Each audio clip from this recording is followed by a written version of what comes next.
Hello everyone, कक्षा.com में आपका स्वागत है। मेरा नाम है डॉक्टर इराजा ऋषि। आज बच्चों हम बात करेंगे एक नए चैप्टर की और एक नई यूनिट की। चैप्टर जो है वो हमारा बायोटेक्नोलॉजी वाला है,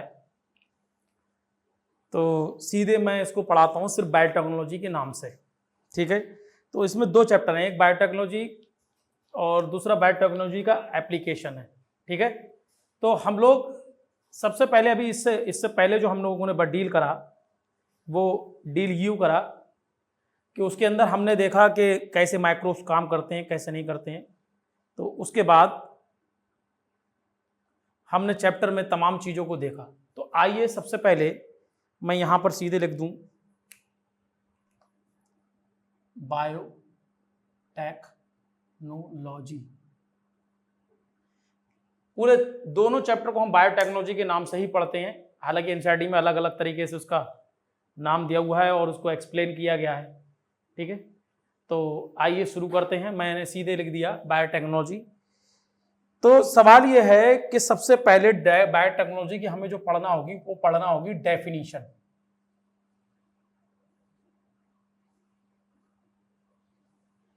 ठीक है, डेफिनेशन क्या है?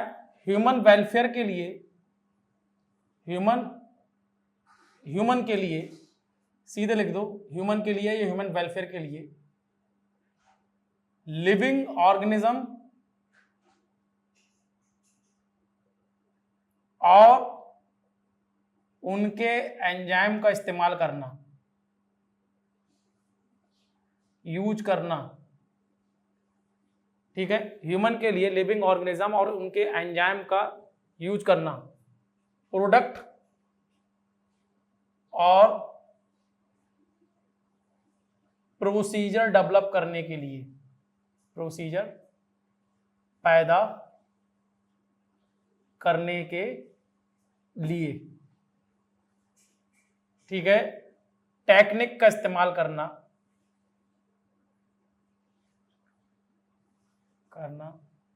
ही बायोटेक्नोलॉजी कहलाता है। अब देखो, अगर मैं इसको कंसाइज करूं, आप पूरा एक साथ लिख सकते हैं। मैंने ये इसलिए लिखा आपको याद कराने के लिए, सीरीज में चार्ट जैसा। इंग्लिश में लिखा use of the living organism and enzyme from organism for the human welfare या फॉर ह्यूमन, या ऐसे लिखा है biotechnology which is the branch of the biology in which use of the living organism and enzyme from organism for human. तो सीधा याद कर सकते हैं, जो एरो लगा के लिखा है सिर्फ आपको याद कराने के लिए डेफिनेशन कि बायोटेक्नोलॉजी में हम ह्यूमन के लिए या ह्यूमन वेलफेयर के लिए लिविंग ऑर्गेनिज्म उनके एंजाइम का इस्तेमाल करते हैं, ऑर्गेनिज्म से ही उनको निकालते हैं। एक लाइन थोड़ा सा बीच में गायब करी, कोई दिक्कत नहीं, बिल्कुल सही है फिर भी।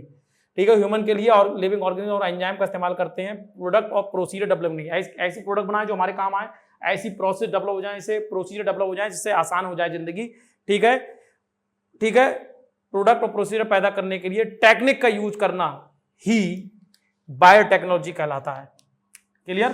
तो ये शब्दों भाषा में जो मैंने एरो लगा लिखी, आप एक साथ लिख सकते हैं पूरी डेफिनेशन, लेकिन मैंने इसलिए लिखी ताकि आपको याद करने में क्या हो, आसानी। अच्छा, बायोटेक्नोलॉजी थी हार्वर्ड बायर और स्टैनली कोहान 1972 में। लेकिन यहां पर हमें जो पढ़ना है वो हमें किस तरीके से इस चैप्टर को डील करना है उसकी बात करेंगे हम लोग। ठीक है, तो यहां हम क्या करेंगे, हम सबसे पहले ये कहेंगे कि बायोटेक्नोलॉजी का इस्तेमाल क्या है। भाई रिकॉम्बिनेंट डीएनए टेक्नोलॉजी का इस्तेमाल क्या है या बायोटेक्नोलॉजी का इस्तेमाल क्या है, इसी में हम जेनेटिक्स का बताएंगे। तो हार्वर्ड बायर ने इसके काम को शुरू करा, स्टैनली कोहान ने शुरू करा, यानी वो फादर है एक तरीके से। उनके बारे में चैप्टर में शुरुआत में दिया हुआ है, आप वो याद कर सकते हैं सीधे। ठीक है, चैप्टर के शुरुआती पेज पर उनके बारे में दिया कि कौन सी सन है। जैसे मैं आपको बताऊं 1936, 1966, 1969, 1936, 1963, 1969, ऐसे ही डेट दी है स्टैनली कोहान की। शायद स्टैनली कोहान के बारे में डेट नहीं दी है, बस ऐसे ही दिया हुआ है। तो अब हमें सीधे सीधे डेफिनेशन के बाद ये है कि भैया जीन क्लोनिंग, जीन ट्रांसफर, ठीक है, ये तमाम प्रोडक्ट बनाना है। तो वो मैं यहाँ लिख के आपका टाइम खराब करना नहीं चाह सकता हूँ। जैसे वैक्सीन बनाना है, डीएनए वैक्सीन बनाना है, तो मैं आपको ऐसे बता रहा हूँ कि भैया इन चीज़ों का इस्तेमाल, बायोटेक्नोलॉजी का इस्तेमाल क्या है, जीन की क्लोनिंग करना। वो भी मैं लिखूंगा जीन की क्लोनिंग करने वाला बाद में, लेकिन आपको अगर लिखना हो कि इस्तेमाल क्या है, जीन क्लोनिंग करना, ऐसे सुन लो, जीन का ट्रांसफर करना, डीएनए वैक्सीन वगैरह बनाना, टेस्ट ट्यूब बेबी वगैरह। ठीक, तो इसको लिखने की जरूरत नहीं, फिर से एक बार बोल दे रहा हूं, आप लिख सकते हैं टेस्ट ट्यूब बेबी इसी की इजाद है। Gene cloning, gene transfer, vaccine वगैरह बनाना, हेपेटाइटिस बी, ईस्ट वगैरह से, इससे ये सब बायोटेक्नोलॉजी का ही देन है। अब यहां पर एक संस्था है, चूंकि इधर जगह बच गई तो मैं यहीं से लिखता हूं EFV। ठीक है, यही बायोटेक्नोलॉजी के बारे में बात करती है। ये संस्था का नाम है यूरोपियन फेडरेशन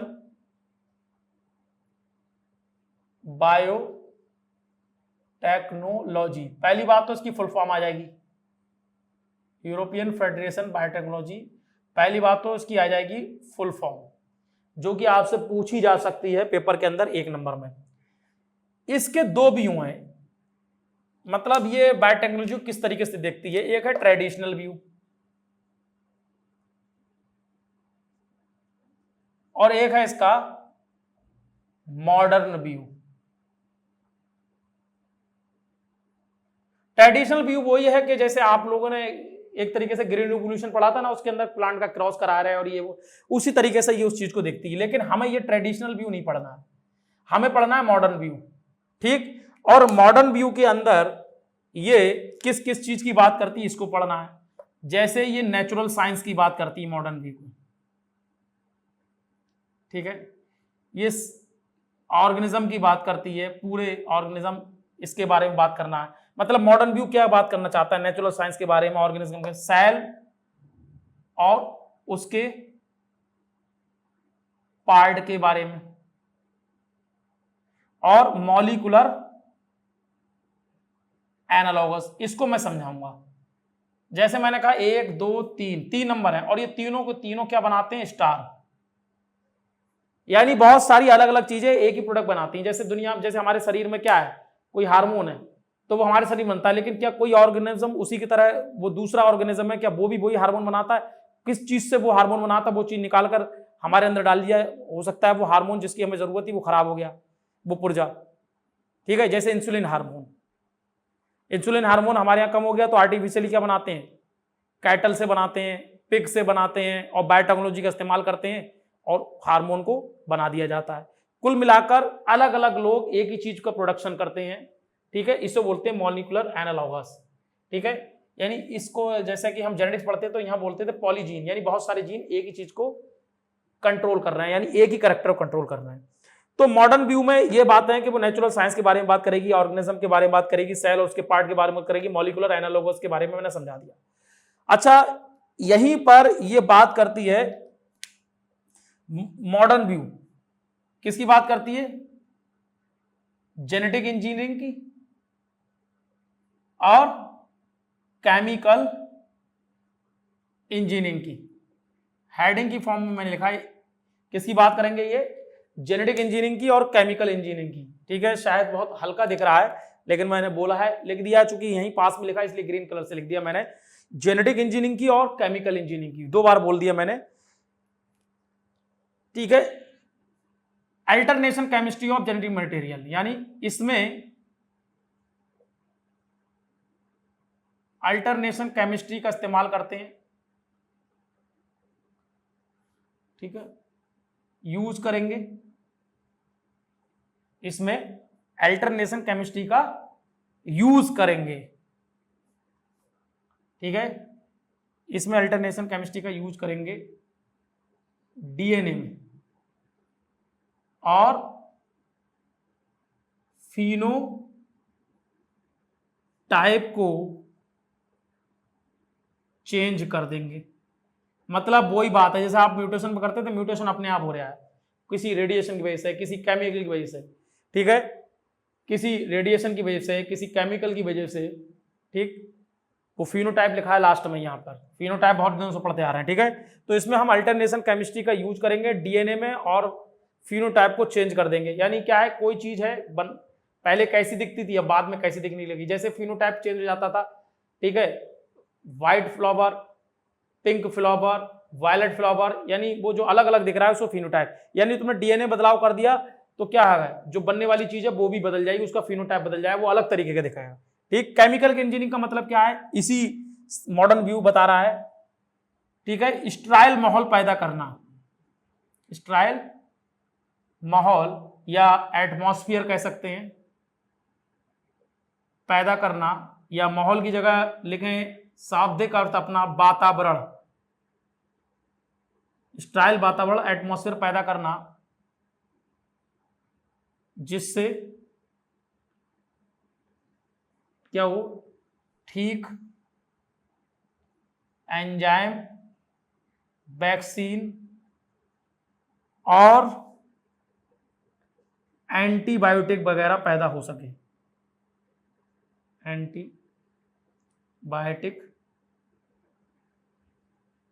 पैदा की जा सके।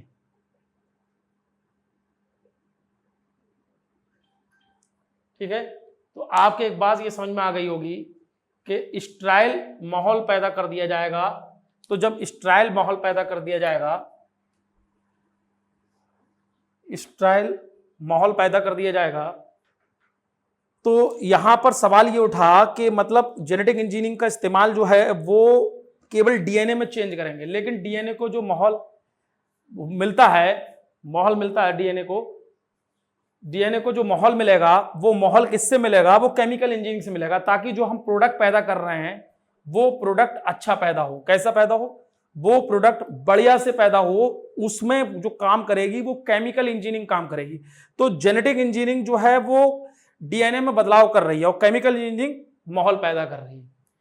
अब यहां पर चैप्टर ने थोड़ा सा जो ट्रेडिशनल व्यू है उसके बारे में बात करना दी, जैसे बायोटेक्नोलॉजी बदलाव करना चाह रही है दुनिया में, प्रोडक्ट ऐसे पैदा करना चाह रही है, प्रोसीजर ऐसे पैदा करना चाह रही है, लेकिन इन्होंने कहा है कि जो चीजें बदलती हैं वो अपने आप भी बदलती हैं। वो किससे बदलती हैं, जैसे कि उन्होंने कहा कि जैसा कि सेक्सुअल रिप्रोडक्शन, ठीक है, सेक्सुअल रिप्रोडक्शन की बात करें, सेक्सुअल रिप्रोडक्शन के बारे में उन्होंने लिखा है ये अपॉर्चुनिटी प्रोवाइड करता है, ये रास्ते या अपॉर्चुनिटी रास्ते प्रोवाइड करता है। ठीक है, रास्ते प्रोवाइड करता है, वेरिएशन को परमिट करता है। अभी मैं समझाऊंगा ये क्यों कहना चाह रहा है, वेरिएशन को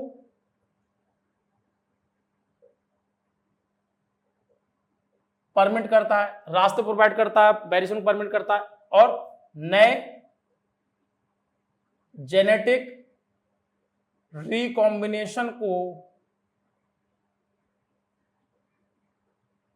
पैदा करता है। तो सेक्सुअल रिप्रोडक्शन नए रास्ते प्रोवाइड करेगा। होता क्या है कि जैसा किया है, जैसे इंसानों में ले लो, ये दो हैं, एक मेल है और एक फीमेल है, और इनसे एक बच्चा पैदा होता है, तो वो उनसे कैसा होता है, डिफरेंट होता है, उनसे मिलता जुलता भी और डिफरेंट, दो लोगों का मिक्सचर होता है।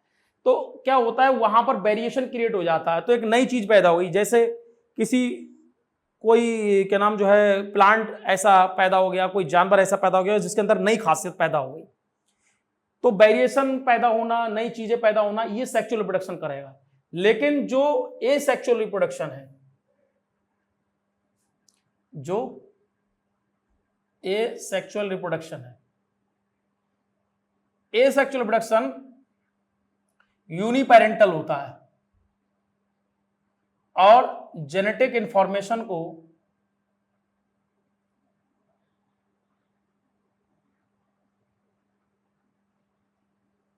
प्रिजर्व रखेगा, मतलब बदलाव नहीं आएगा। जाहिर सी बात है, यहां पेरेंट सिर्फ एक ही होता है, ठीक है, मतलब एक पेरेंट होगा, तो एक पेरेंट से जो बच्चा पैदा होगा उसी की तरह होगा, तो वेरिएशन क्रिएट ही नहीं होगा, और जो जेनेटिक इंफॉर्मेशन पेरेंट के पास थी वही ट्रांसफर होगी नेक्स्ट जनरेशन में, तो बदलाव नहीं आएगा।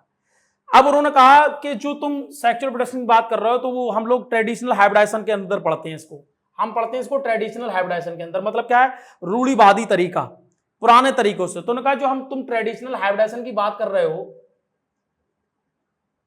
ट्रेडिशनल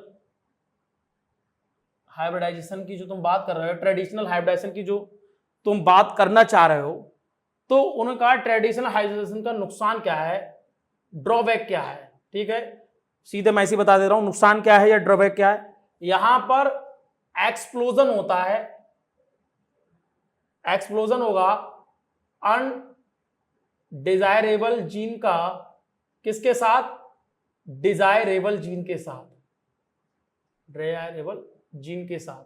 तो ये नुकसान है, यानी हमें फायदा ही चाहिए, इंसान हमेशा अपना फायदा ही चाहता है। तो जो ट्रेडिशनल हाइब्रिडाइजेशन है या जो तुम्हारे तरीके हैं पुराने तरीके से जो चीजें पैदा कर रहे हो, उसमें एक्सप्लोजन हो जाएगा, ऐसे जीन, ऐसे जानवर या ऐसे प्लांट या ऐसे माइक्रो पैदा हो जाएंगे जो तुम्हें, जो उनके अंदर वो चीज नहीं चाहिए और वो आ जाएगी, यानी खराब जीन भी आ जाएंगे और सही जीन में। ठीक है, तो ट्रेडिशनल हाइब्रिडाइजेशन के ड्रॉबैक को कम करने के लिए, ठीक है, इसके ड्रॉबैक को कम करने के लिए, ओवरकम करने के लिए, the problem face during the traditional hybridisation, ठीक है, टू ओवरकम, इस तरीके से इंग्लिश में लिखा हुआ है, कम करने के लिए क्या करा जाए, ट्रेडिशनल हाइब्रिडेशन की वजह से जो अनडिजायरेबल जीन आ जा रहे हैं उनको कम करने के लिए उन्होंने कहा जीन क्लोनिंग कर लो,